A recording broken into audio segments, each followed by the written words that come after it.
출애굽기 20장 1절부터 7절까지 같이 읽읍시다. 1절부터입니다. 하나님이 모든 말씀으로 말씀하여 이르시되 나는 너를 애굽 땅 종되었던 집에서 인도하여 낸 내 하나님 여호와니라.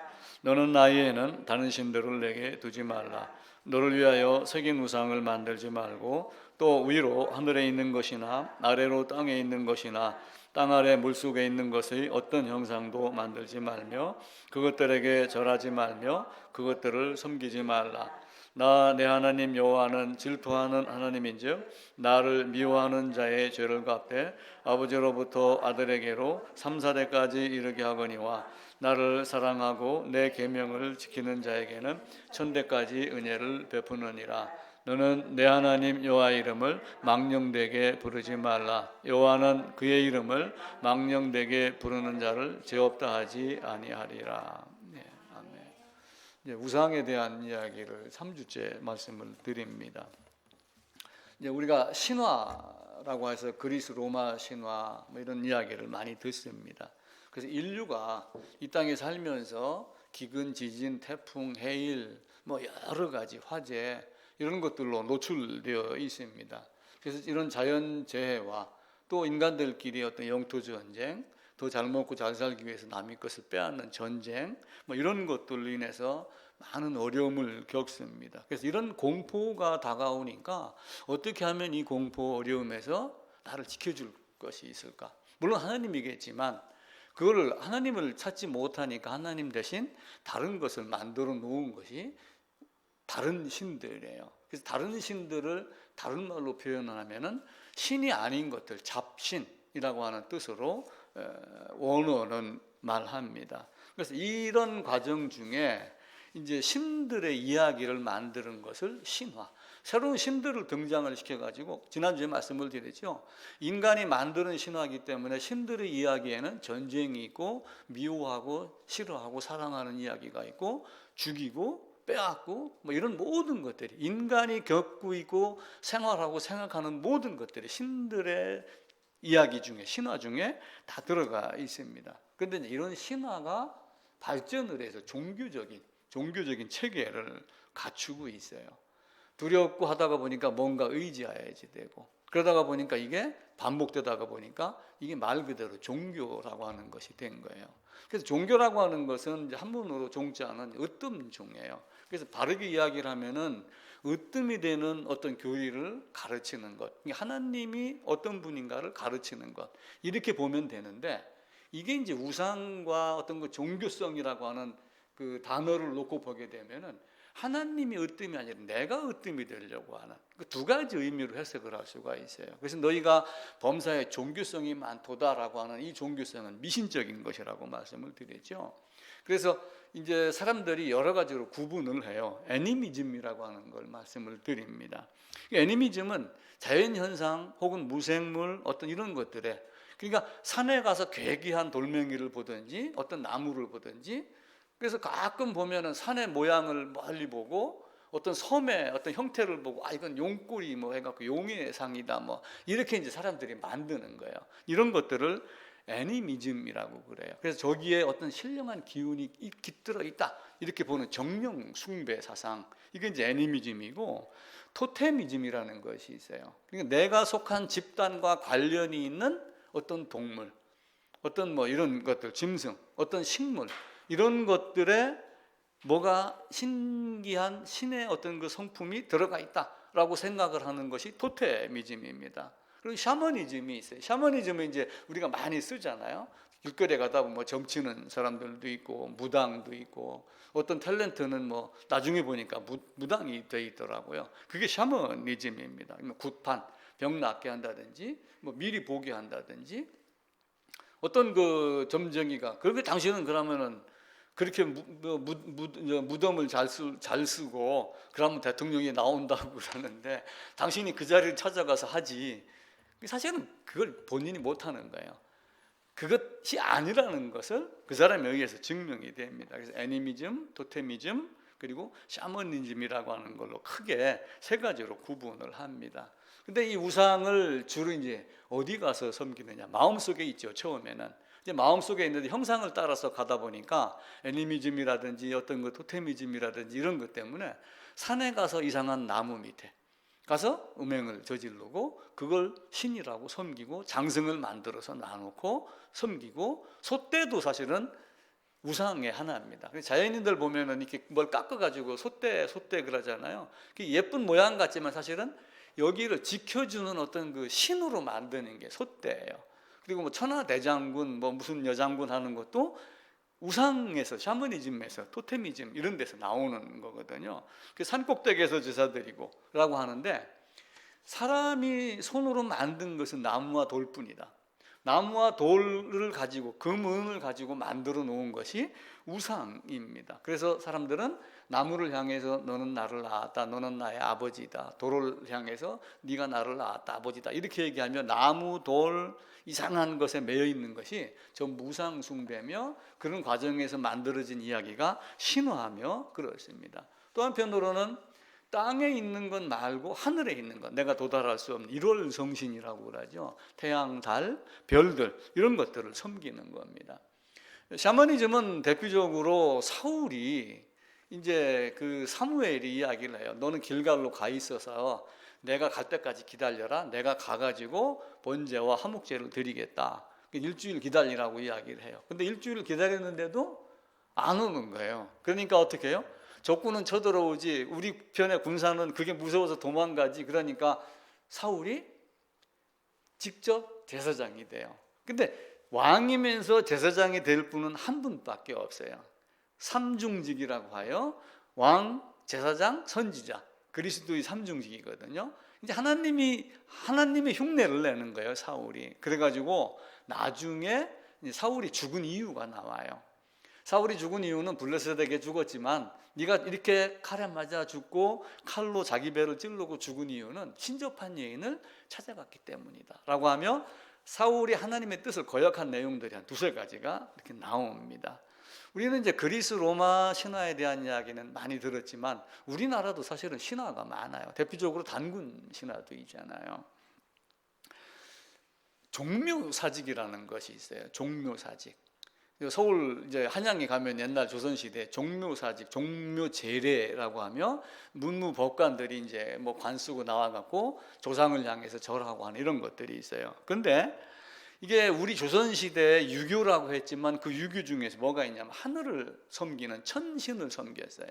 그리고 땅의 신, 지신, 또 지기라고도 그래요. 지기를 섬겼어요. 또 하나는 사람 귀신, 인기를 섬겼어요. 세 가지를 섬긴 거예요. 그러니까 그리스 로마 신화만 있는 것이 아니라 이 땅에도 유교라고 하며 부모를 공양한다라고 하지만 죽은 자를 섬기는 것까지 넘어가서 이제는 천신, 지신, 인귀까지 섬기는 모습이 나와요.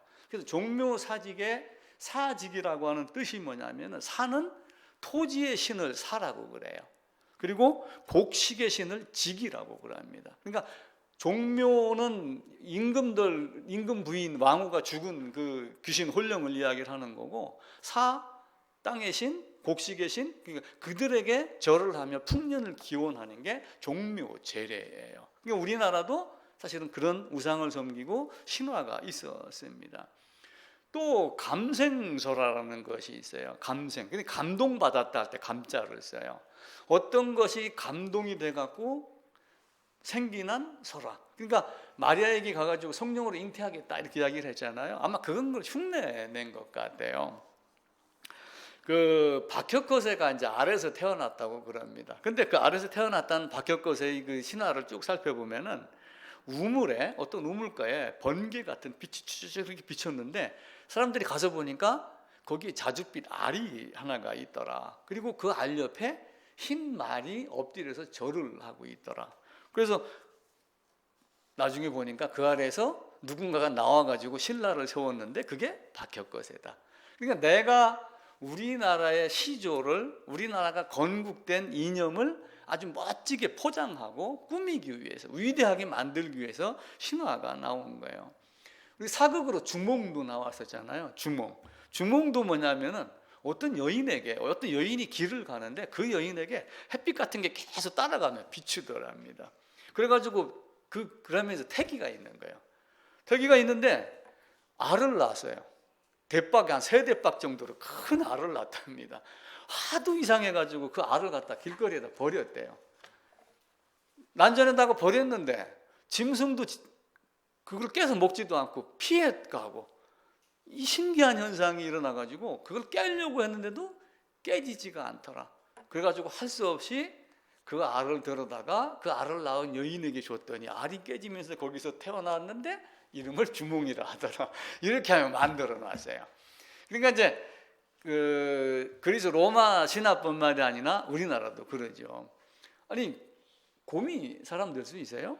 공 심은 데 콩 나고 팥 심은 데 팥 납니다. 사람에게서 사람 나고 꽁에게서 꽁 나고. 그런데 곰에게서 사람이 났다고 하면 단군이라고 한, 단이라고 하는 어떤 그 성경에 나오는 어떤 이름을 갖다가 이렇게 집어넣은 걸로 사람들은 여기고 있습니다. 그래서 단군 신화도 있고. 그러니까 신화가 없는 나라는 거의 없어요. 일본의 경우도 뭐 천재, 그 천황이라고 하는 게 하늘에서 뭐가 내려왔다. 중국도 천재라고 그렇게 해요. 그러면서 하늘에서 내려온 어떤 것이 우리 중국을, 중화민국을 중심이 되는, 중국이 중심이 되는 중화 사상을 가지고 이제 만들고 그럽니다. 아래서 나오는 인간은 없습니다. 평생 100년을 해로해서 같이 살았는데도 여자는 여자고 남자는 남자고 이렇게 하면 종류가 바뀌는 것은 없어요. 근데 이제 신화는 그런 거를 뛰어넘지요. 성경은 단도직입적으로 이야기를 합니다. 집마다 지은 이가 있으니 만물을 지으신 이는 하나님이다. 그러면서 창세기 1장에 각기 종류대로 이렇게 말씀을 하죠. 근데 우상이라고 하는 것은 지난주에 말씀을 드렸죠. 하나님의 자리에 다른 것을 갖다 놓는 것이 우상이다. 하나님이 계셔야 되는 곳에 돌멩이 갖다 놓고 나무 갖다 놓고 하나님이다, 이렇게 하는 것이 우상이에요. 하나님이 창조했는데 단군 곰을 갖다 놓고 곰이 사람이 됐다, 곰이 세상을 만들었다, 호랑이는 아니었다, 뭐 이렇게 하고 그러죠. 단군 신화 이야기를 들어보면은 그 단군 신화가 나왔던 그 주위 둘레에 곰이라고 불려지는 어떤 그 여인들의 집단이 있었고 호랑이라고 불려주는 어떤 집단들이 있었다라고 하는 이야기가 나옵니다. 그런데 이제 우리가 이제 그걸 잘 모르니까 그냥 호랑이와 곰이라고 하는 어떤 불악의 이름을 그냥 그렇게 신화로 만들고 그러죠. 그래서 하나님의 자리에다 다른 걸 갖다 놓은 거예요. 그래서 이사야서 14장에 보면은 계명성이라고 하는 것이 나와요.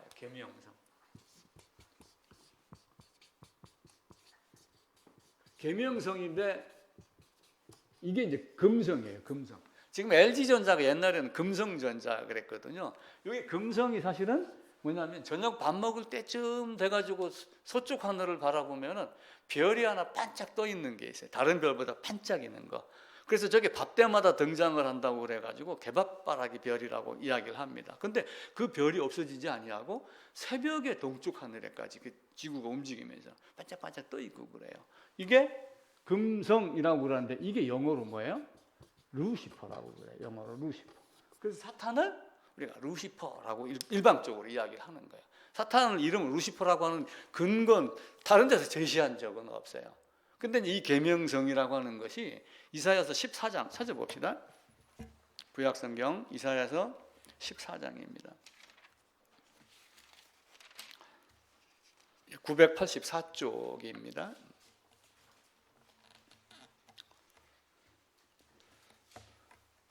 11절을 제가 읽을게요. 내 영화가 서울에 떨어졌으며, 서울은 이제 지옥 이야기합니다. 내 비파 소리까지로다. 구더기가 내 아래 깔리며 지렁이가 너를 덮었도다. 12절 14절까지 같이 읽읍시다. 너 아침의 아들 계명성이여, 어찌 그리 하늘에서 떨어졌으며 너 열국을 엎은 자여, 어찌 그리 땅에 찍혔는고. 내가 내 마음에 이르기를 내가 하늘에 올라 하나님의 뭇별 위에 내 자리를 높이리라. 내가 북극 지폐의 산 위에 앉으리라. 가장 높은 구름에 올라가 지극히 높은 이와 같아지리라 하는도라. 그러니까 하나님의 자리에 다른 걸 놓는 거예요. 그러니까 인간 사탄은 하나님의 자리에다가 자기를 놓으려고 그러는 거예요. 이 북극 지폐가 어디냐면은 시온성을 나타내는 이스라엘의 문학 사상이에요. 그래서 북극 지폐의 산 위에라고 하는 건 여호와 하나님이 계신 그 시온산이라고 하는 시온성을 갖다 놓고 그 시온성에다가 하나님을 제껴버리고 내가 그 자리에 앉아야 되겠다라고 여기는 것이 북극 지폐의 산, 그리고 계명성이 그걸 덤빕니다. 근데 이제 계명성이 뭔가를 사실은 우리가 잘 모르잖아요.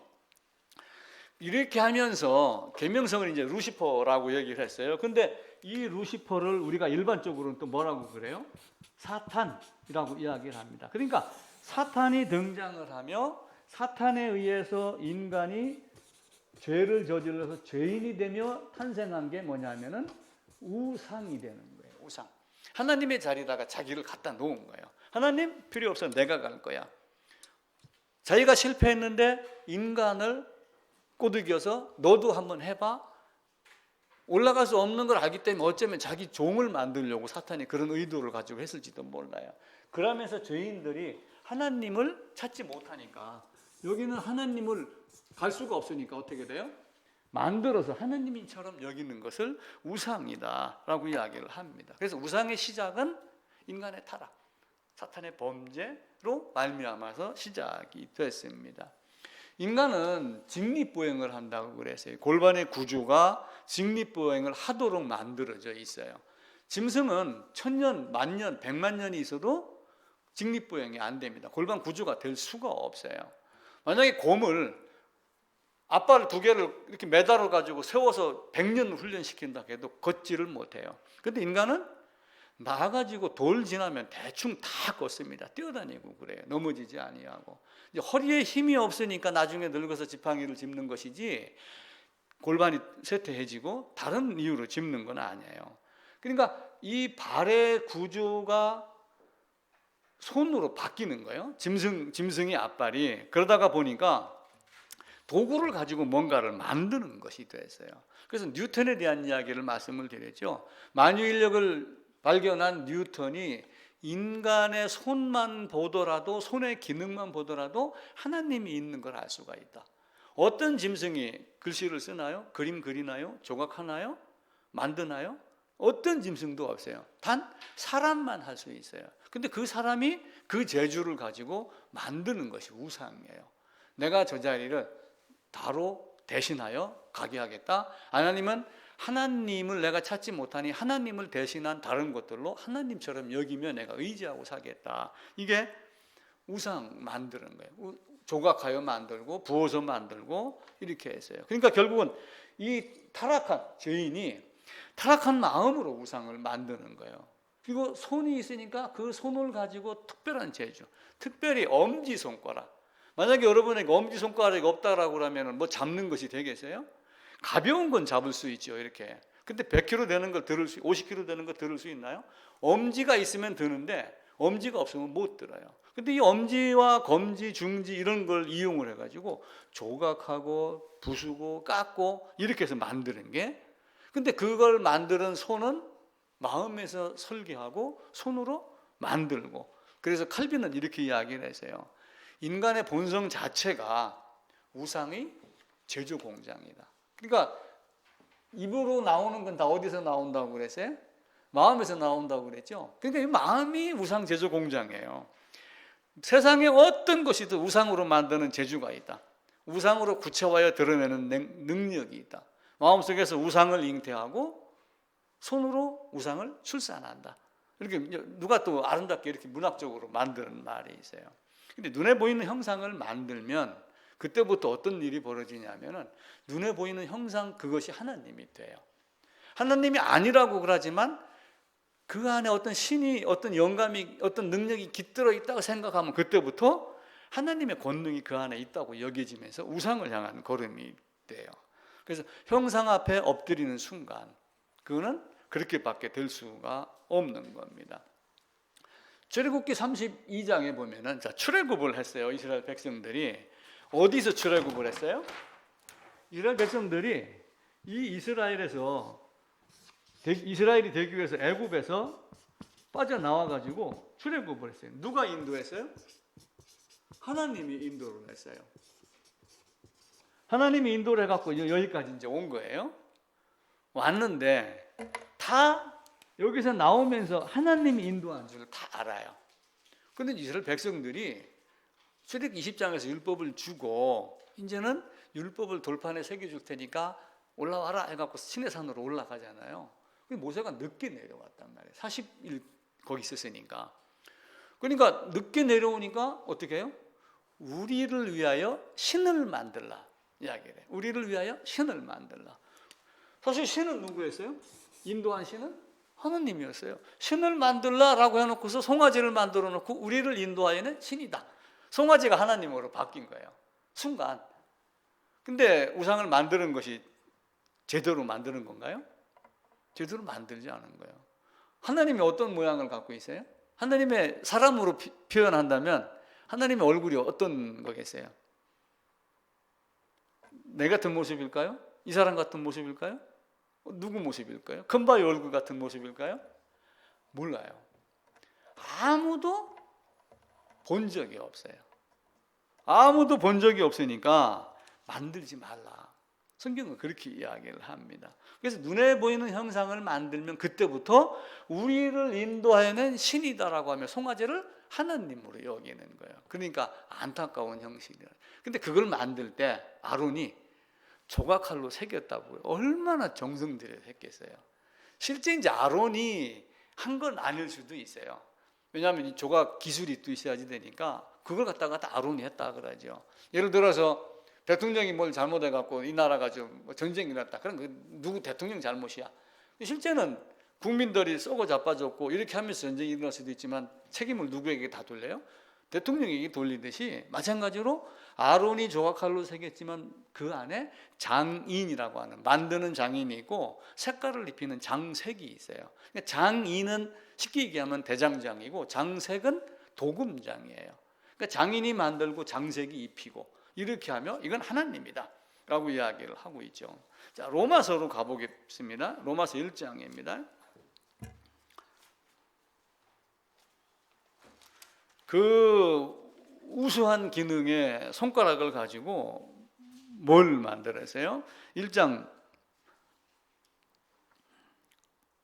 20절입니다. 창세로부터 그의 보이지 아니하는 것들 곧 그의 영원하신 능력과 신성이 그가 만드신 만물에 분명히 보여 알려졌나니 그들이 핑계치 못할 것이다.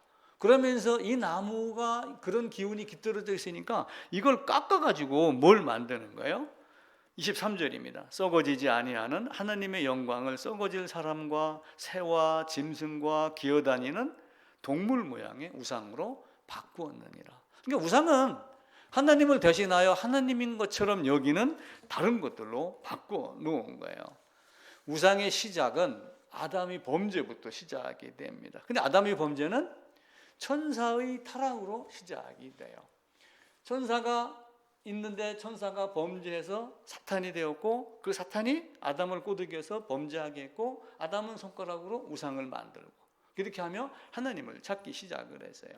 그럼 천사는 어떤 기능을 갖고 있어요?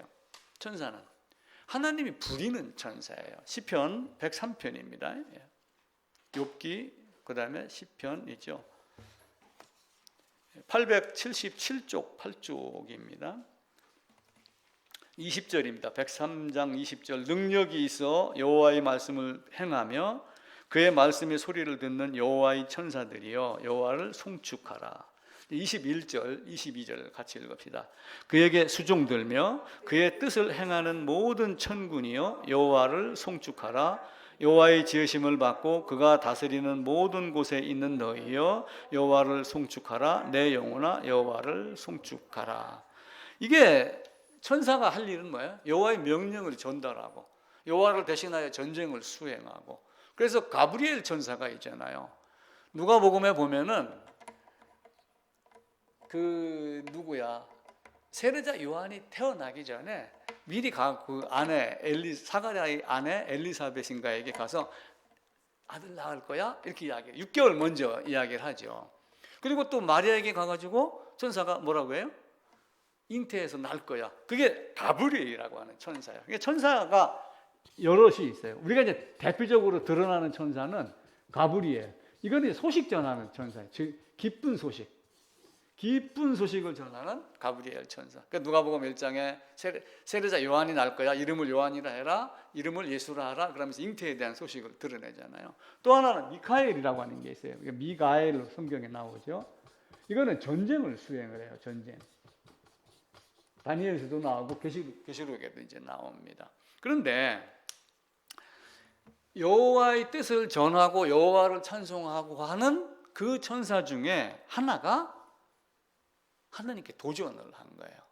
자, 우리 성경이 아니고 성경은 우리가 일반적으로 얘기하는 정경이라는 것이 있어요. 성경이 여러 것이 있는데 그 중에 정경이라고 하여 교회가 이것이 하나님의 말씀이다 라고 뽑아놓은 게 66권이 있어요. 66권. 이건 이제 기독교에 해당이 되는 거예요. 기독교에 66권을 둡니다. 근데 66권 플러스 애경을 둔 것이 있어요.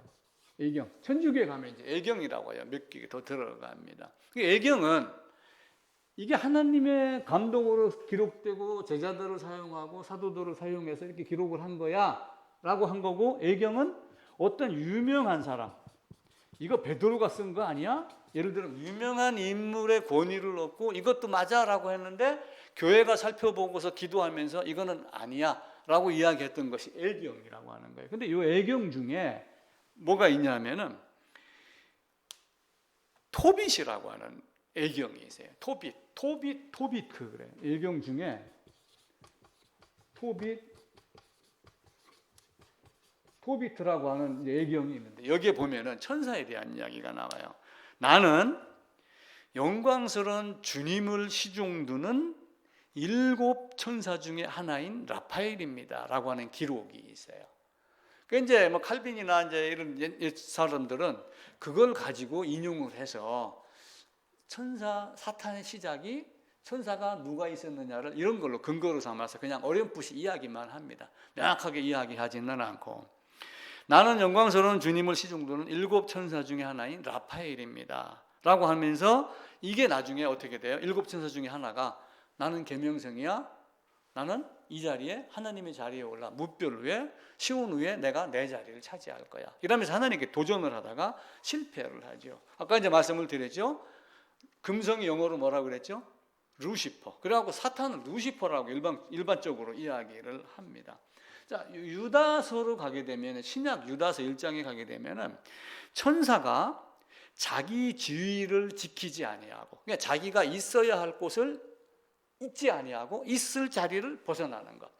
내가 목사가 쉽게 얘기하면 강단을 지키고 교회당을 지키고 있어야 되는데 여기를 지키지 아니하고 주중에 밖으로 싸돌아다닌다. 그럼 어떻게 되겠어요? 안 되겠죠. 그래서 자기 지위를 지키지 아니하고 자기 처소를 떠난 천사들이라고 하는 글이 있어요. 유다서 1장 6절입니다.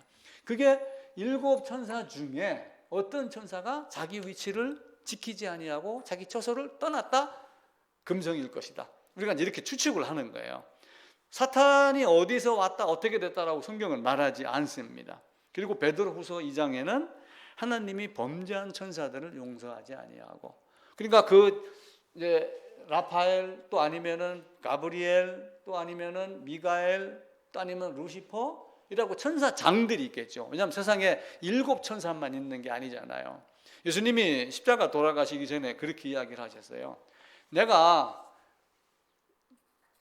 군대만큼 천사를 동원할 수 없겠느냐. 그 군대가 1개 사단 정도의 숫자를 이야기를 해요. 그 성경상으로. 그만큼 천사가 많은 천사장이 있는 거예요.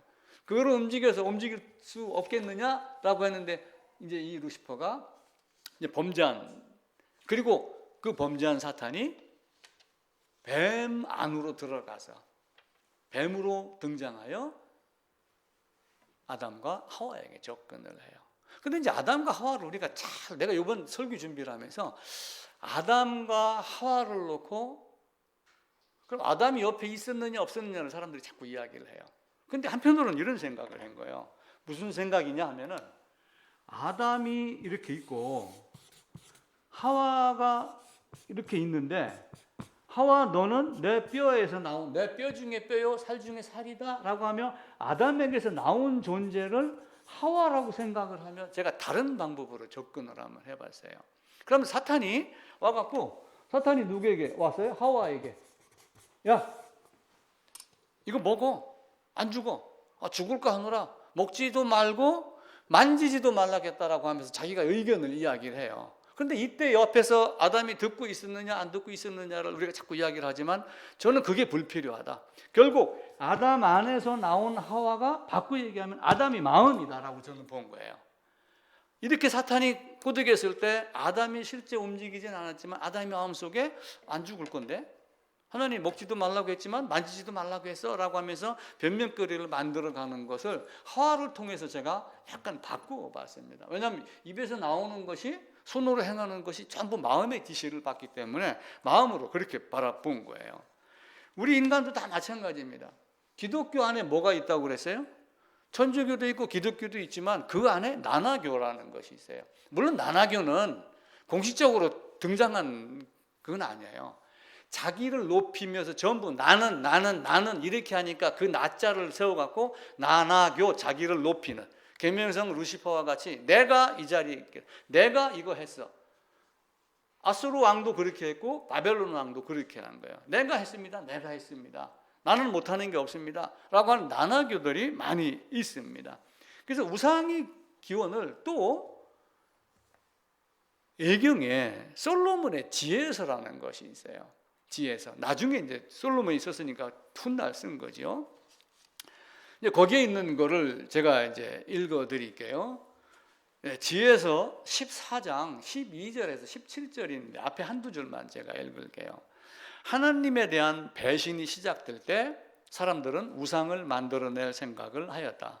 우상의 발견은 생명의 멸망을 가져왔다. 우상은 태초부터 있은 것도 아니고 영원히 있을 것도 아니다. 우상은 인간의 허영심 때문에 세상에 생기게 되었고 따라서 사람들은 그것들은 오래가지 못하고 곧 없어지게 마련이다. 옛날 사람들은 자식이 아프면 막 슬퍼했어요.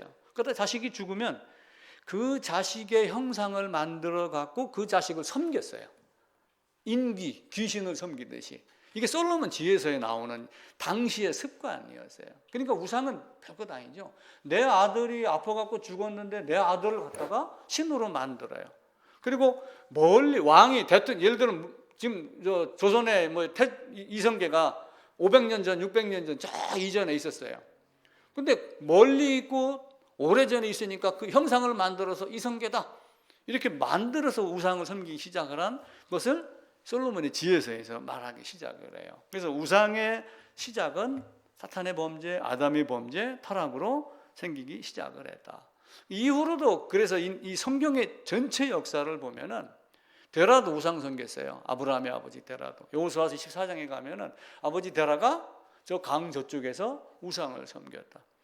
아브라함의 이삭, 그 다음에 누가 등장을 해요? 야곱이 등장을 하죠. 아브라함의 손자 야곱도 나중에 라헬이 갖고 나왔잖아요. 드라빔을. 혹 그 라반의 집에 가서 야곱이 어떻게 했는가는 모르겠어요. 근데 뭔가는 모르지만 라헬이 그걸 훔쳐갖고 나온 적도 있어요. 아론은 조각칼로 금 송아지를 만들었어요. 왜 금송아지를 만들었을까요? 애굽에서 그렇게 했기 때문에 그걸 보고 배운 거예요. 또 너희가 어떤 것도 만들지 말라. 가나안 땅, 너희가 들어갈 땅에도 그런 것들이 있으니까 절대로 하지 말라. 이렇게 이야기를 합니다. 그러면은 하나님과 우리는 범죄로 인하여 단절됐어요. 단절된 관계를 뭔가 잊어보려고 나름대로 노력을 하는 것이 우상인데 그게 될 수가 있어요, 없어요? 절대로 되지 않습니다. 하나님은 아까 볼 수 있다, 없다? 하나님 볼 수 없어요. 하나님 볼 수 없는데 본 것처럼 사람들이 만드는 거야. 이게 그거다. 천국 갔다 온 사람이 있는가요? 없죠. 근데 가끔 부흥집회 한다고 그러면 이상한 사람이어가지고 내가 천국 갔다 왔는데 아이고 집사님 집은 기와집이었고 이춘의 사무집은 초가집이야. 아이고 저기서 이러면 또 확 뒤집어지는 거예요. 그래 놓고 한 사람 띄우면은 막 그 보물이 쏟아져 나오고 막 이렇게 만드는 거예요. 갔다 온 사람이 있나요? 아무도 없어요. 뻥 잘 치는 놈이 신기하게도 존경받는 시대가 되는 겁니다. 자, 요한복음 1장 18절이에요. 이제 그 배포 자료에 성경 구절을 다 적어놨거든요. 안 찾아보는 거는 나중에 가서 찾아보시면 됩니다. 본래 하나님을 본 사람이 없으되 디모데전서 6장 16절에는 오직 그에게만 죽지 아니함이 있고 가까이 가지 못할 빛에 거하시고 어떤 사람도 보지 못하였고 또 볼 수 없는 이시니 디모데전서 6장 16절입니다. 자, 출애굽기 33장은 직접 한번 찾아서 읽어봅시다. 출애굽기 33장입니다.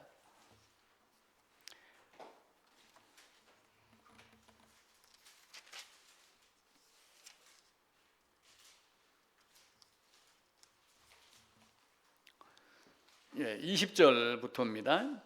또 이르시되 134쪽입니다. 또 이르시되 내가 내 얼굴을 보지 못하리니 나를 보고 살 자가 없음이라. 그러면서 모세가 사실은 하나님의 임재를 실제를 볼 수는 없는 거예요. 임재라고 하는 거는 어떤 그러니까 내가 너를 반석 틈에 두고 엎드리고 나는 지나갈 텐데 네가 내 등을 볼 것이요 내 얼굴을 보지 못하리라 라고 하는 것은 면대면으로 하나님이 어떤 얼굴을 갖고 있어 갖고 하나님의 얼굴을 보겠다 못 보겠다 이 뜻이 아니라 네가 내 등을 볼 것이요 라고 하는 것은 하나님의 어떤 그 기운을 느낄 수는 있으나 실제 하나님이 임재하는 그 모습 자체는 하나님은 영이시니 볼 수 없다, 그 얘기를 한 거예요. 그러니까 이제 이 문장을 놓고서도 사람들이 어떤 모습을 갖고 있는 하나님이다 라고 이렇게 자꾸 생각을 한단 말이에요. 그런데 그렇게 될 수 있는 것이 절대로 아니에요. 볼 수 없다, 아무도 보지 못하였다 라고 하는 겁니다. 신명기로 가겠습니다. 뒤로 신명기 4장 12절입니다 266쪽입니다 신명기 4장 12절 266쪽 다 찾으셨죠? 같이 읽읍시다. 여호와께서 불길 중에서 너희에게 말씀하시되 음성뿐이므로 너희가 그 말소리만 듣고 형상은 보지 못하였느니라. 그러면서 15절에 가면은 여호와께서 호렙산 불길 중에서 너희에게 말씀하시던 날에 너희가 어떤 형상도 보지 못하였은즉 너희는 깊이 삼가라. 스스로 부패하여 자기를 위해 어떤 형상들든지 우상을 새겨 만들지 말라. 그러면서 쭉 이야기를 해요. 짐승의 형상, 새의 형상, 곤충의 형상, 어떤 어족의 형상 아무것도 만들지 몰라. 너희가 본 적도 없는데 왜 그걸 만들어 놓고 나라고 하느냐. 보지 못하였은즉 만들지 말라. 모세가 직접 시내산에 올라갔을 때도 보지 못했고 이 땅에 어떤 사람도 하나님을 보지 못했는데 너희가 무슨 재주로 나를 빗대어 뭘 만드냐? 만들지 말라. 그러면서 출애굽기 오늘 읽었던 본문에도 어떤 형상도 만들지 말며 하나님 이름을 망령되게 부르지 말라. 하나님이 아닌 것을 하나님으로 부르지 말라라고 하는 게 하나님 이름을 망령되게 부르지 말라. 그러면서 출애굽기 20장 3절에 너는 나 이에는 다른 신들을 두지 말라. 다른 신들을 두지 말라라고 하는 건 신과 다른이라고 하는 두 단어가 합쳐갖고 나오는데 이게 원어를 해석을 하면은 너는 나이에 잡신을 두지 말라 이렇게 돼요. 그러니까 사람들이 그걸 생각하지 아니하고 그러면 신이 있고 또 다른 신이 있는데 신 중에 하나인 왕 대빵의 신 하나님만 섬기라 그 얘기야? 이렇게 오해할 수도 있는 거예요. 근데 신은 하나님밖에 없다. 다른 신은 없나니. 그 다른 신들은 없나니라고 하는 것도 성경 구절에서 제가 찾아갖고 그 배포 자료에 기록을 해놨습니다. 요 하나님이 하나님인 줄 알게 하는 방법은 딱 몇 가지밖에 없어요. 내가 너를 창조했다라고 하는 걸 믿는 것. 그리고 출애굽하면서 내가 너희를 애굽의 손에서 끄집어냈기 때문에 너희가 나를 여호와인 줄 알리라.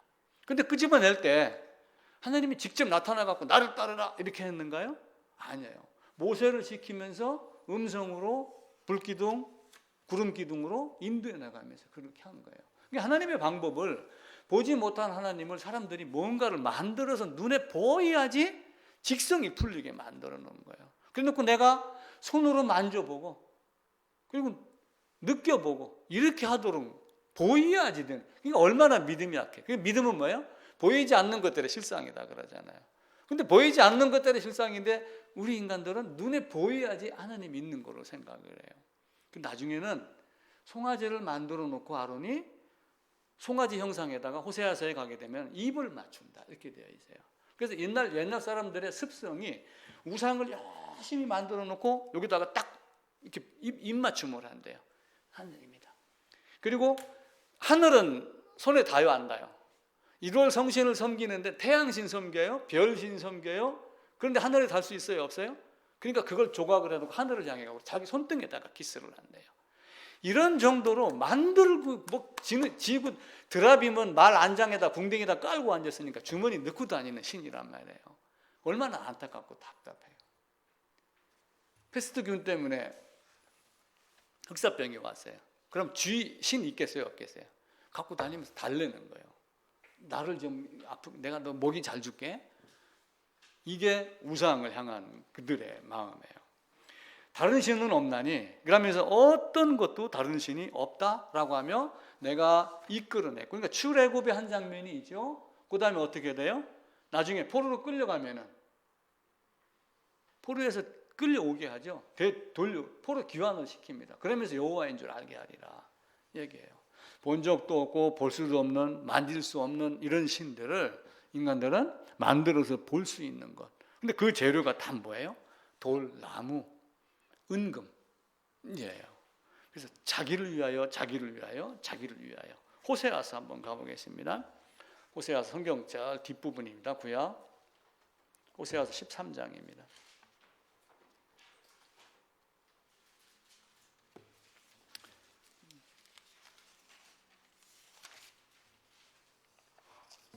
(2절부터) 읽을게요.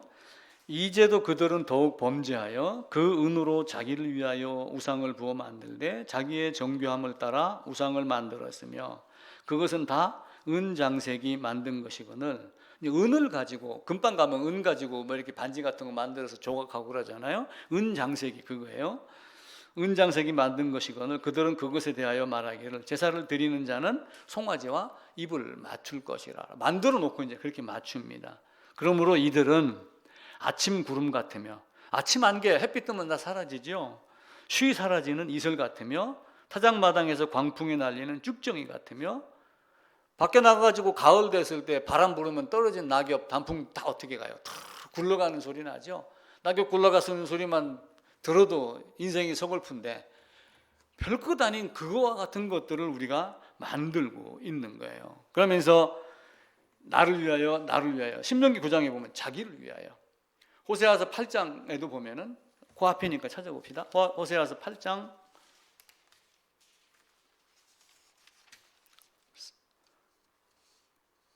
4절입니다. 그들이 왕들을 세웠으나 내게서 난 것이 아니며 그들이 지도자를 세웠으나 내가 모르는 바이며 그들이 또 은금으로 자기를 위하여 우상을 만들었나니 결국은 파괴되고 말리라.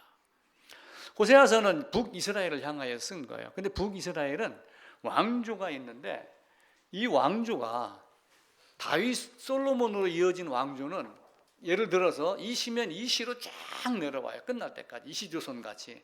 근데 이 북이스라엘은 계속해서 왕이 바뀌어요. 반역을 해갖고 이 씨를 죽이고 김씨 세우고 박씨 세우고 이렇게 하면 계속 사람들이 바뀌어요. 그러니까 너희가 왕을 세웠으나 내가 모르는 왕이며 라고 하며 바뀌어 나갑니다. 자기를 위하여, 자기를 위하여 다 그렇게 이야기를 해요. 그러면 이 세상에 조각품이 없어야지 되느냐? 그래 어떻게 생각하세요? 그럼 조각 아무것도 하면 안 되네? 아니죠. 조각해도 되죠. 예술품의 조각은 다 인정을 해요.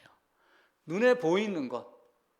아니 이제 대통령이 바뀌면 초상화 만들어 갖고 또 요 집 식당에 가면 역대 대통령 사진을 다 걸어놨어요. 뭐 어떻게 보면 이제 극우에 해당되는 사람이죠. 이승만 뭐 조각, 이순신 조각이 있죠. 실존 인물에 대한 것은 가능해요. 실존에 우리가 보고했던 것은 교육과 교훈의 목적으로는 가능해요. 근데 그것 말고 나머지는 다 그냥 헛된 즐거움뿐이다. 그래서 우상, 조각, 그림 이런 거 만들지 말라. 그래서 초대교회 때는 이제 사도가 있고 속사도가 있고 그 뒤에 나오는 사람들 한 200~300년을 교부라고 그래요. 그러니까 어거스틴 같은 경우도 교부에 속해요. 그 교부 시대에는 교부들이 교회당 안에 십자가 걸어놓은 것도 우상이라고 그랬어요. 왜 이런 걸 만들어 놓느냐? 보이지 않는 하나님을 왜 요 막대기 만들어 놓고 여길 쳐다보고 기도를 하느냐? 그 싫어하고 그랬어요. 우리 동네 어디인가에도 보면 조그만 옆에 산 옆에 교회당이 하나가 있어요. 어느 날 내가 처음에 여기 와가지고 예배드릴 장소를 한번 찾으려고 주일날 그러다가 이제 성도교회를 간 건데 거기 가다 보니까 교회당이 하나가 있어서 지나가봐 감리교회더라고요. 그래 안 가고 이제 이쪽으로 왔죠. 십자가가 막 내 키보다 더 커요. 큼직하게 해놨어요. 근데 얼마 전에 갑자기 그 십자가가 요만하게 없어졌어요. 조그맣게 줄였어요. 그러니까 왜냐면 어떤 사람이 목사가 바뀌어가지고 뭐 이거 아니야 했는데도 축소만 시켜놨을 뿐이지 없어지는 않는 거예요. 외국에 가보면은 십자가 표시가 그렇게 없어요. 하버드 앞에 정문 가면 하버드 대학교밖에 없어요. 우린 서울대학교 가면 이거 가지고 알잖아요. 그렇게 하지 않아요. 큰 빌딩 이거 문패 하나 갖고 다 알게. 그 교부시대들은 십자가도 사실은 거부하고 그랬습니다. 그래서 예술품하고는 다른 거예요. 우리가 이걸 철저하게 알고 우상의 특징을 몇 가지 말씀을 드릴게요. 첫째, 우상은 사람이 손으로 고안하여 만들었어요.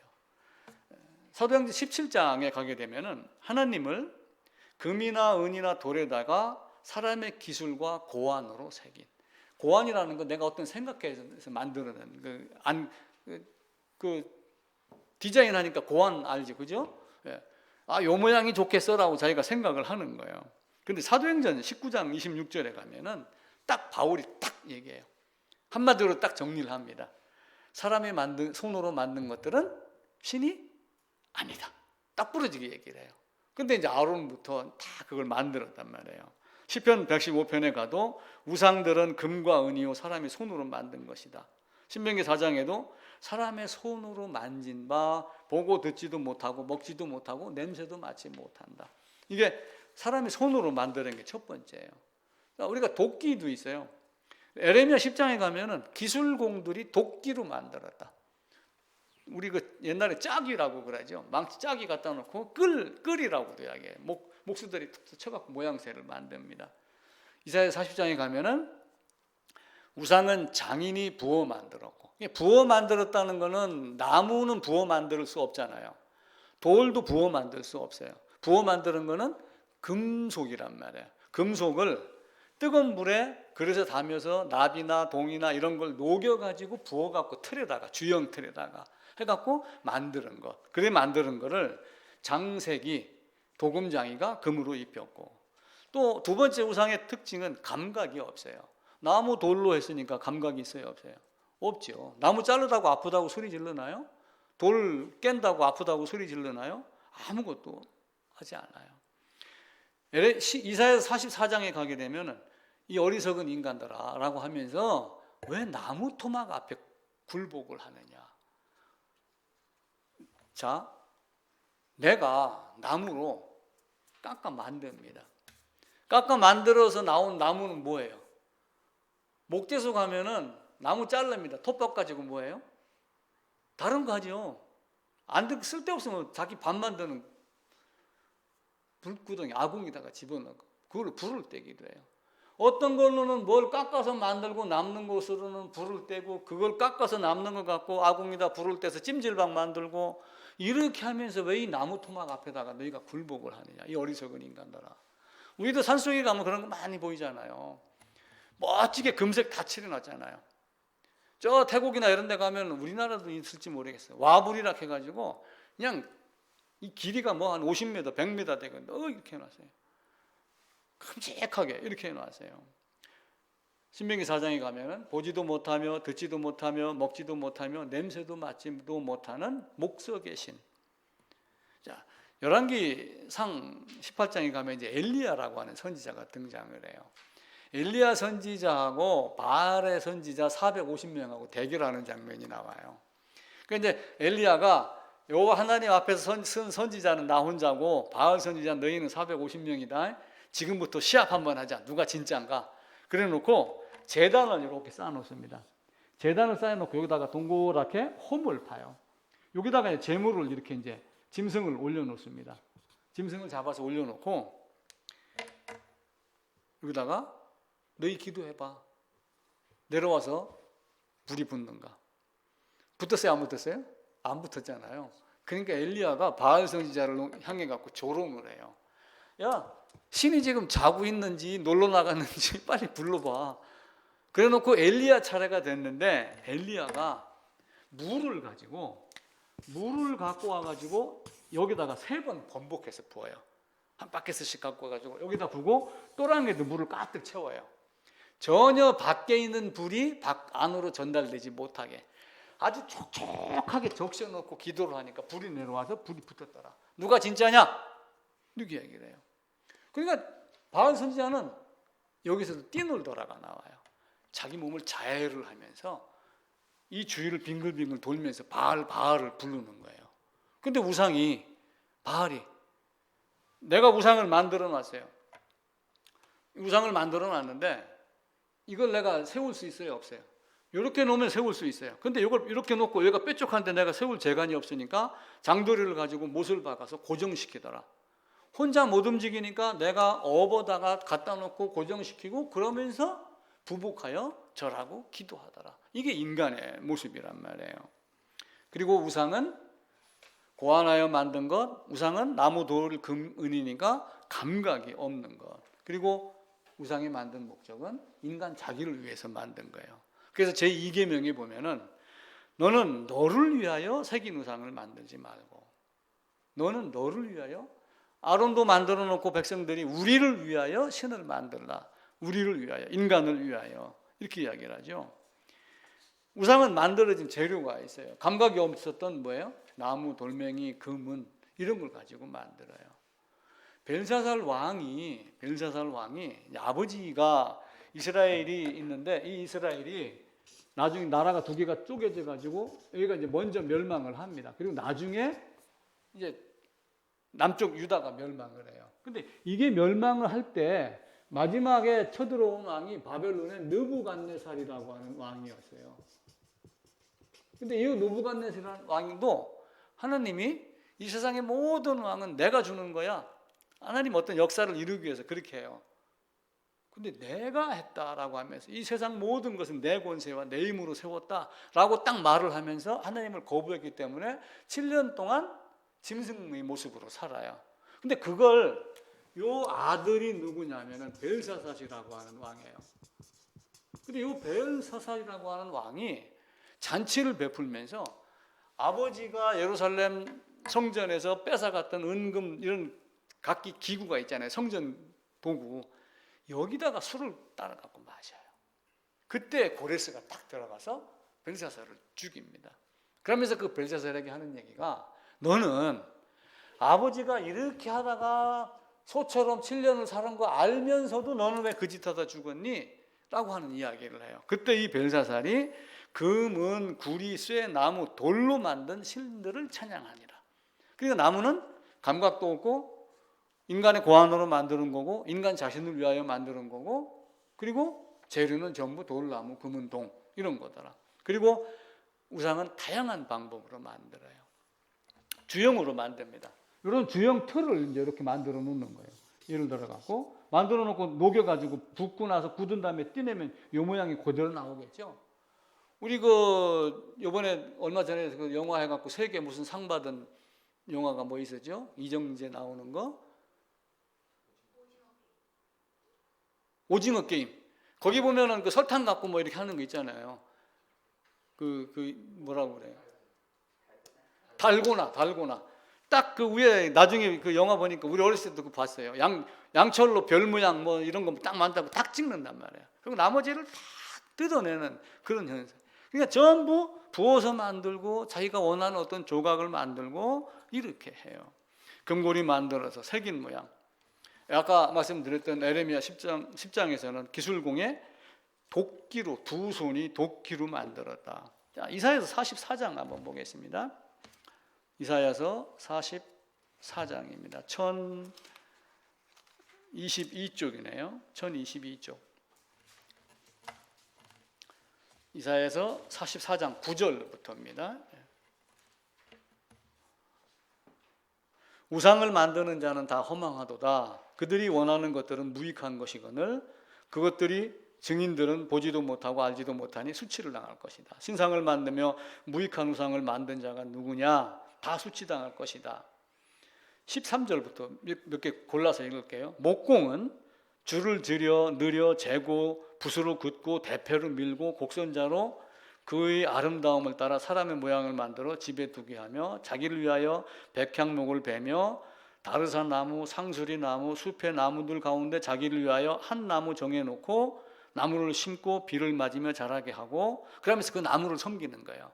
그러니까 산 위에나 푸른 나무 아래에서 섬기는 이유는 푸른 나무가 이게 내 나무야, 요거는 어떤 신으로 정해놓은 나무야 라고 하면 거기 가가지고 산꼭대기에 가서 이 나무는 사람이 15절입니다. 땔감을 삼는 것이거늘 그가 그것을 가지고 자기 몸을 덮게도 하고 불을 피워 떡을 굽기도 하고 신상을 만들어 경배하며 우상을 만들고 그 앞에 엎드리는구나.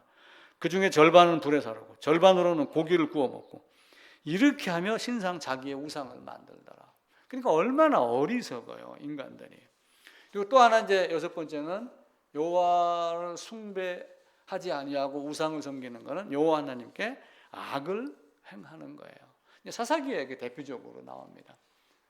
너무 성행을 했죠. 이스라엘 자손이 여호와의 목전에 악을 행하여 바알들을 섬기며, 나중에 이제 성경 한번 찾아보는 것으로 하겠습니다. 시편 106편에는 출애굽기 32장에 있는 말씀을 이렇게 해요. 그들이 호렙에서 송아지를 만들고 부어 만든 우상을 경배하여 자기 영광을 풀 먹는 소의 형상으로 바꾸었도다. 그러니까 자기 형상이라는 것은 하나님의 형상을 풀 먹는 소처럼 만들었다. 나의 영광이 되신 그분을 소의 모양으로 만들어서 섬겼다. 그리고 이제 일곱 번째, 우상 숭배를 할 때는 제의가 필요해요. 제의. 그러니까 제의는 제사입니다. 우리가 성전에서 제사를 드릴 때 짐승의 피를 가지고 죽음을 나타내며 죄값의 죽음을 말하잖아요. 근데 우상 숭배하는 자들은 섬김을 제의를 할 때 음행을 저질러요. 자, 유다가 양 털 깎으러 내려갔어요. 유다가 양 털 깎으러 내려갔는데 가다가 만난 사람이 하나가 있죠. 누구예요? 자기 며느리 다말을 만났어요. 근데 다말이 어디에 앉아 있냐면은 얘가 신전이에요. 신을 섬기는 신전 앞에서 창녀의 모양을 하고 있었어요. 창녀의 형태로. 근데 이 창녀를 당시에 그들은 성녀라고 이렇게 이야기를 하는 거예요. 그냥 신전에 제의를 드리는데 이 신전의 제의가 뭐예요? 제의를 드리면 남녀 결합을 하면 아기가 태어나죠. 하늘 땅이 결합하여 풍요가 일어난다. 나일강이 넘쳐서 생산성이 많아진다. 그러면 나일강 자체는 뭐 예를 들어 뭐 남성신, 뭐 여성신 이런 식으로 막 구별을 해놓는 거예요. 이렇게 하며 양털을 깎아가지고 어떤 양이 더 플러스가 되게 하기 위한 어쩌면 유다도 그런 형태의 모습이 됐을지 몰라요. 그리고 신전 창녀의 모습을 하며 제의를 드릴 때마다 거길 들어가 사는 거예요. 옛날에는 이 제의를 드리면서 어떤 형상, 어떤 풍습이 있었냐면은 아주 처하고 더러운 것이 있었어요. 여성은 일생 중에 한 번은 신전 창녀가 돼야지 된다. 이런 법칙이 있었어요. 그래가지고 어느 시대에는 여성들이 이거는 귀부인이고 뭐고 아무것도 없어요. 누구나가 다 여기를 다 가야 돼요. 그리고 여기 앉아있는데 귀부인이 앉아있는데 시녀들이 둘러싸고 있었던 적도 있었고 어떤 여성은 어떤 남자들이 찍지 않았기 때문에 몇 년을 앉아있었던 사람도 있었대요. 어떤 사람은 예를 들면 당시의 미녀상이 막 뚱뚱하다 그러면 그분은 하루아침에 가는, 그리고 그걸 딱 겪고 나서는 신 이런 거에서 그 남성하고는 전혀 관계가 없이 해방되고 남성은 그걸로 인해서 찍적거리는 것이 없는 것이 법으로 딱 정해져 있고 그래. 누구나가 다 한 번에 겪어요. 이런 정도로 신전의 모습이 썩어져가는 그런 상태였어요. 그러니까 얼마나 더럽습니까? 우상, 매춘. 아론이 조각칼로 새겨놓고 그 안에서 뛰놀다라고 하는 그 뛰놀다가 뭐냐면 육체적 환락이에요. 그 안에서 성행위를 하며 황소신이 뭐예요? 황소가 밭 갈면 어떻게 돼? 힘세죠. 남성상을 갖고 있는 거예요. 그리고 여성상을 또 하나 만들어 놓고 거기서 제의를 지내며 못된 짓을. 그러니까 우상은 자기를 위하여 돌멩이를 가지고 사람의 생각으로 감각이 없는 것 부어 만들고 조각하고 이렇게 하면서 결국은 못된 행위들까지 다 연결이 되는 거예요. 그래서 우상 숭배는 하나님께 돌아갈 영광을 다 빼앗는 거예요. 우상 숭배는 아무도 모릅니다. 우리 주위에는 없을 것 같아요. 하나님이 자리에다가 돈을 대신 놓으면 그게 만문이 뭐예요? 우상 숭배예요. 돈을 만이라고 우리 만이라고 그러잖아요. 제가 다음 주에 그 얘기를 해야 되겠네요. 왜 만이라고 하는 이 단어가 튀어나왔는가? 이게 인문학 다 책 보면 그게 나와요. 우상 숭배하다가 만이라고 하는 게 나온 거예요. 이런 정도로 우리 일상생활 중에 우상이 겹겹이 둘러싸여 있어요. 눈에 보이는 건 점집이고 뽑기고 이런 거지만 알게 모르게 그런 것들이 많아요. 그래서 이걸 철저하게 조심을 하셔야지 됩니다. 우상의 시작은 아담의 범죄. 아담의 범죄는 사탄의 타락이에요. 사탄이 천사가 총 얼마 있는지는 모르지만은 일곱 천사, 일곱 군대를 내가 12영 되는 군대를 데려올 수 없지 않느냐. 그 12영이 어떤 사단급이라고 그랬죠. 이런 정도로 천사가 많은 중에 천사장 아마 7이 있을 것이다.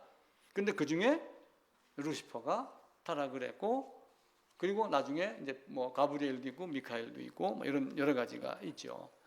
우상에 대한 이야기를 계속 몇 주째 말씀을 드렸는데, 우리가 가야 할 길에 대한 목적지, 소망이 분명해야지 돼요. 그래서 2, 3주 전에는 바른 신앙하기 위해서 꼭 지켜야 될 것 3가지라고 제가 얘기를 드린 적이 있어요. 바른 신앙하기 위해서는 바라봐야 할 것, 보이는 것, 보이지 않는 것. 근데 보이는 것은 보이지 않는 것은 보이지 않는 것에 대한 실상. 보이지 않지만 믿음이 뭔가라고 하는 소망이 분명하게 있어야지 돼요. 그리고 가는 여정이 왜 필요한가? 가는 여정에 따라서 무엇을 참조할 건가? 성경을 우리가 늘 묵상하고 가지고 있어야지 돼요. 그리고 이 성경이 기준이면서도 나침반도 돼요. 내가 제대로 가고 있는가 가지 못하는가를 꼭 갖고 있어야지 됩니다. 여러분, 이 성경책 엿보는 일이 있잖아요. 현진이 학교 가서 일주일 내내 성경 몇 장 읽었어? 이건 우리 전부 얘기하는 얘기예요. 제가 저한테도 하는. 오히려 성경을 못 읽는 게 제가 못 읽어요. 설교 준비한다고 여기저기는 많이 뒤지는데 제대로 넘기는 건 이게 잘 안 돼. 힘들었어요. 그래서 오늘 하진이 선물 MP3로 해갖고 주문 내가 단톡방에다가 쫙 올릴게요. 한번 해놓고 이야기로 옛날 이야기하는 식으로 돼 있기 때문에 일하시면서 들어도 굉장히 좋을 것 같아요. 새 예루살렘의 소망이 분명해져야지 됩니다. 잠언서에 보면은 게으른 자는 그릇에다가 손을 넣고서도 입으로 올리는 걸 귀찮아한다. 이런 얘기가 있어요. 그래서 성경을 옆에 끼고 있으니까 우리가 매일 성경을 읽으셔야지 됩니다. 옛날에 어떤 사람이 이런 이야기를 했어요. 부러진 것이 아니라면 고칠 생각을 하지 말라. 말은 맞는 말이에요. 그죠? 부서지지도 않은데 왜 멀쩡한 거 뜯어서 바꿔? 멀쩡한 거 뜯어서 바꾸야지 오래 가요. 제가 보석구 있었을 때는 봄, 가을 될 때마다 쇠가 많으니까 쇠잖아요. 그거 전부 녹 제거하고 도색 새로 하고 방청 테이프 페인트인가 이거 칠하고 다 그렇게 했어요. 그럼 왜 멀쩡한 걸 자꾸 그렇게 하니까 5년 갈까 20년을 가는 거예요.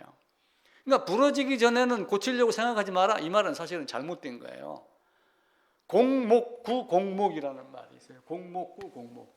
공목은 구부러진 나무라고 하는 거예요. 한 번 구부러진 나무를 쓰니까 이렇게 쓰니까 다음에는 직선을 못 구하는 거예요. 다음에도 뭘 구해요? 구부러진 걸 또 구한다. 그래갖고 공목구 공목. 그러니까 시작이 잘못되면은 끝도 잘못된다. 그 얘기예요. 그래서 처음부터 우리가 바르게 살아야지 됩니다. 성도의 견인이라는 말이 있어요.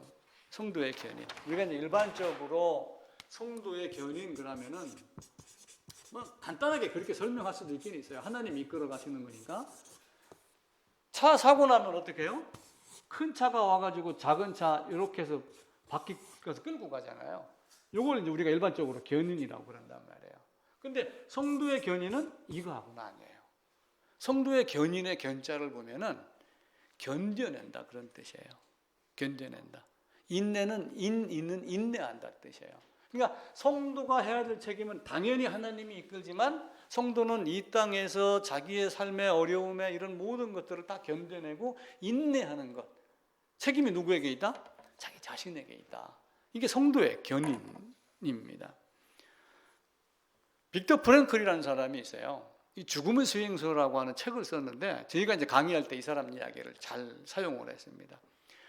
수용소에서 쌩쌩한 사람이 아니면은 밥값을 줄이려고 계속 끌고 와서 태워 죽였어요. 그러니까 아침에 일어날 때마다 바닥에서 깨진 유리, 사금파리를 주워가지고 전부 턱을 밀어요. 수염을 파릇파릇하게 보이려고. 그러다가 끌려가고 그래요. 근데 그 안에서 이제 고통이 심하니까 이 빅터 프랭클이 사람이 찾아와요. 이 빅터 프랭클이 직업이 뭐였냐면 정신과 의사였어요. 정신 분석하는. 근데 그 찾아온 사람에게 빅터 프랭클이 단도직입적으로 이야기를 해요. 아니, 당신은 그렇게 힘들었는데 왜 여태 자살하지 않았어요? 이렇게 물어봤대요. 죽어야 안 죽고 버텨온 이유가 뭔가를 그것만 명확하면은 살아낼 수 있다. 그러니까 빅터 프랭클도 거기서 살아남은 사람 중에 한 사람인데 어떤 꿈을 꿨냐면은 여기서 풀려나가지고 해방이 되고 나는 뭘 할 것이다라는 생각을 계속하고 살았던 거예요. 그러니까 우리의 삶도 미래에 대한 소망을 가지고 있는 거예요. 그래서 이 땅에 살면서 우리가 흙을 밟고 살지만 어쩔 수 없이. 근데 한편으로 흙을 밟고 사는 거는 땅에 속한 자이기 때문에 그래요. 근데 또 한편으로는 흙을 내가 이긴다라고 생각을 한번 해보세요. 흙을 밟고 이기는 모습이에요. 닭은 물 한 번 먹고 어떻게 해요? 하늘 쳐다본다고 그러죠. 닭처럼 하늘 쳐다봐 그러는데 닭은 물을 넘기려고 하늘을 쳐다보는 거고 사람은 짐승하고 달라요. 짐승은 네 발로 걷기 때문에 구조상 하늘을 바라볼 수 없는 존재예요. 근데 사람은 두 발로 걷기 때문에 하늘을 상시 쳐다볼 수 있어요. 그래서 발은 흙을 디디고 있지만 우리의 마음은 얼굴은 하늘을 바라보고 살아야지 돼요. 그래서 내가 지금 있는 위치가 어딘가 항상 생각을 해야지 돼요. 로마라고 하는 나라는 대단한 나라였어요. 여기 있는 이집트뿐만이 아니라 이쪽에는 유럽 전부 다 통일을 했잖아요. 이거 로마였습니다. 그럼 이 로마는 여기를 가느라고 실크로드도 있었잖아요. 길이 엄청나게 해놨어요. 그들이 닦아놓던 길을 가니까 마차 3대 정도는 왕복으로 뛰어달려서 돌을 이렇게 쫙 깔아놨더라고요. 길이 워낙 길으니까 예를 들어갖고 여기서 애굽에서 출발해가지고 이리 간다고 해보세요. 이렇게 해가지고 출발해서 건너간다고 해보세요. 한참 가다 보면 내가 어디 와 있는가 모른대요. 길이 워낙 길으니까. 이정표가 마땅치 않았던 시기였던 것 같아요. 그러니까 우리도 신앙생활을 하면서 지금 내가 어느 위치인가, 나의 신앙의 척도는 어떤가, 깊이는 얼마인가, 이걸 뭘 갖고 보는 거예요? 성경을 갖고 보는 거예요. 그래서 이들이 가다가 지금부터 이제 세는 거예요. 한 발, 두 발, 세 발 하고 1000발자국 걸을 때마다 뭘 표현하냐면 돌멩이에다가 1, 돌멩이에다가 2, 돌멩이에다가 3 이렇게 적어놨어요. 그래서 1000이라는 숫자가 라틴어가 갖고 MIL인데 이게 밀이라고 하는 발음이 돼요.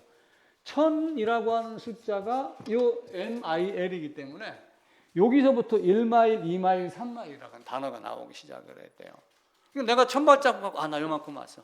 저 와서 이만큼 왔어. 내 뒤에 오는 사람도 이걸 보고 당신은 지금 2마일 왔어. 3마일 왔어. 이걸 알게 하는 거예요. 그럼 나도 성경을 보면서 이런 우상에 대한 이야기를 했다. 그럼 나는 어떻게 했지? 반지에다가 십자가 새겨갖고 이거 보고 있었을까? 아니면은 이런 거 다 버리고 하나님 말씀만 의지했을까? 여러 가지 생각할 수 있겠죠. 이 모든 걸 다 교훈을 삼는 거예요. 아까 그 빅터 프랭클 얘기를 했듯이 그 빅터 프랭클에 비하는 실험이 뭐냐면은 마시멜로 실험이에요. 마시멜로 실험은 말랑말랑한 마시멜로를 아이들, 유치원생들에게 쫙 나눠줘요. 쫙 나눠주고 15분간 이걸 먹지 않고 있으면 15분 후에 2개 더 준다. 이렇게 했어요. 미국에서 실험을 한 거예요. 1900 몇 년도에. 이런 거 다 인간의 욕심에 대해서 다 이야기를 하는 거예요. 근데 아이들이 그 동영상 보면은요 기가 막혀요. 그냥 이걸 요렇게 쳐다보고 이렇게 쳐다보고 이걸 막 입을 그러고 막 이걸 먹고 싶어서 어쩔 줄 몰라갖고 막 손 발을 막 굴르고 이래요.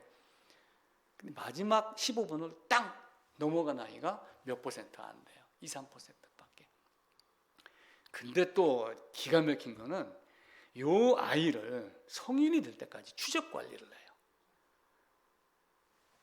1초 만에 먹으네, 2초 만에 먹으네, 안 먹다가 옆에 애가 둘이 앉혀놓으면 옆에 애가 먹으면 따로 먹는 애, 이걸 다 구분을 해가지고 추적 관리를 하는데 일찍 먹은 애일수록 월급이 작더라. 쉽게 얘기를 하면은 늦게 먹고 안 먹은 아이가 나중에는 다 세상 말로 성공하더라. 그러니까 인내하고 내가 안 먹어야 될 이유가 있는 거예요. 내가 안 쓰러지고 견뎌낼 이유가 있는 게 이게 견인이 되는 거예요. 그게 되면 우리의 삶이 달라진다고 그래요. 우리 마지막은 영원이에요. 영원. 형벌과 생명책이에요. 어떤 걸 원하시겠어요? 근데 그 오는 과정이에요. 사실은 아침에 제가 오면서 성경 말씀을 들으면서 오다가 신약의 말씀은 조금 단순하다. 물론 예수님에 대한 이야기가 있긴 있어요. 근데 뭐 하지 마라, 뭐 해라, 뭐 이러면서 인생에 대한 돌 가지고 많이, 사실은 예수님으로 완성이 되면서 주고 싶은 말은 구약에서 다 준 거예요. 사실은 예수님까지 모든 게 다 완결된 거예요. 이후에 있는 우리도 이전에 아담으로 돌아가서 예수님을 만나기까지 해야 되고, 예수님 만난 사람이 어떻게 살아야지 되고, 그래서 우리 삶이 바뀌어야지 돼요. 코로나로 이제 어려웠는데 이겨내야지 돼요. 스스로 이겨내면서 우리 삶이 좀 더 아름다워지는 그런 모습. 우상을 멀리하고, 다음 주에는 그러면 우상이 우리 일상생활에 들어와 있는 이런 몇 가지를 이야기를 드리도록 하겠습니다.